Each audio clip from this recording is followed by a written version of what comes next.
Good morning, everyone. We're here on Grove Street in downtown New Haven, Connecticut, heading towards a section of Grove Street that was recently repaved and just yesterday got some new line striping.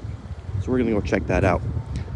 As I mentioned in some past videos, repaving is always a great opportunity to rethink the line striping because the striping has to be put back anyways. So you can either put back exactly what was there before, or you can think, what improvements can be made to the street? So now I'll throw a picture of what the street used to look like before. Basically, it's a one-way westbound street, 2 travel lanes and a parking lane on either side. Now you see there's a bike lane here. So how were they able to get all these lanes in? So before, all the lanes were much wider than they needed to be. The travel lanes were pretty wide, probably 12 to 13 feet, and the parking lanes might have been a little bit wider. So what the traffic department did is they shrunk down each of those 4 lanes just to, what the minimum standard is, and then compounding those savings across the whole street created enough room to put in this buffered bike lane. So now we have parking lane, travel lane, parking lane, a buffer zone, and a bike lane. And we see that there's a pretty good arrangement here with the bike lane. It is a parking protected arrangement, but the bike lane isn't in the door zone.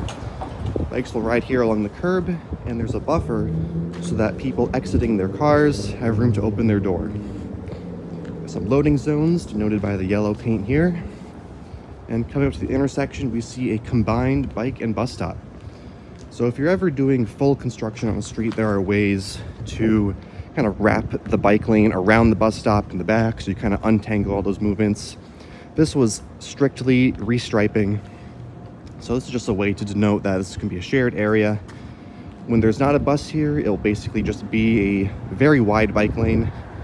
If there is a bus here, the bikes will have to wait behind the bus while they're loading passengers. I think there's only one bus route that comes down here anyways, so for the most part, it will be a very wide bike lane for most of the time. So this is the intersection here with Whitney Ave, Church Street. Basically, that cross section is continuing up the street. This was a 3-block section of Grove Street that was repaved. Basically just keeping parking lane, parking lane, making sure we get some daylight zones at the intersections for visibility, and keeping that bike lane on the right. So this type of arrangement where the bike lane is against the curb and the parking lane is offset is called floating parking. It can look a little bit unusual if you're not used to it. We don't have many of this type of bike lane arrangement in New Haven, but they're starting to pop up some more. Drivers are kind of taught, park as close to the curb as possible when you're parallel parking. So when these first go in, there's always a line of cars parked right against the curb, even though the parking spaces are right there.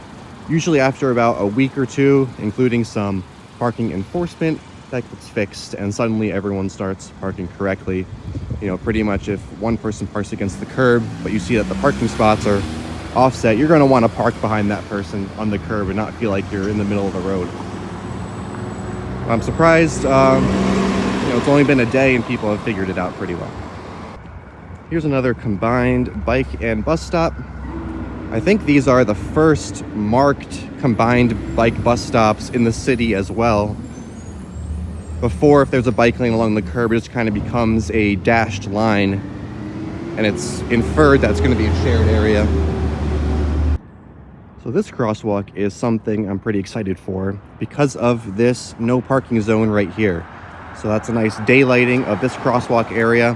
When this street gets a little bit busier during the day, there is a food truck that has a designated spot to park right over here, but they always would park in this area. And so if you're a pedestrian trying to cross this uncontrolled crosswalk, you would have to step all the way out here just to see past the food truck.